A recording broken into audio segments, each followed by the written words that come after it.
台语文千万字，大家要跟大家做伙来拜一日。今仔日要来个小解即日，咱做伙来看到生活中常常讲会到，即日就是喷。咱拢知影讲喷，就是食剩的物件，倒倒做伙叫做喷。其实喷也有另外一个意思，也就是洗米了后剩的水是白色，会当用来洗碗盘，嘛会当用来饲蒸生啊，共款讲是喷。另外食剩的物件，因为倒倒做伙了后，过去做餐人常常安尼来饲这个猪，或者是蒸生啊，嘛会当甲讲这食剩的物件讲是喷。啊，若是读做生时，咱读做潘或者是潘，像讲歌戏有时阵就会听到潘安在世。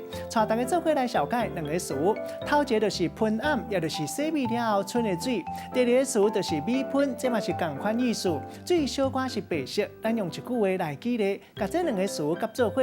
譬如讲，古早人真勤俭，摕喷暗来饲猪，有时阵猪食袂起，则搁用米喷来洗碗盘，安尼碗盘就清气溜溜。今仔日小解这一日喷，另外一个音读做潘或者是潘，提供予大家参考。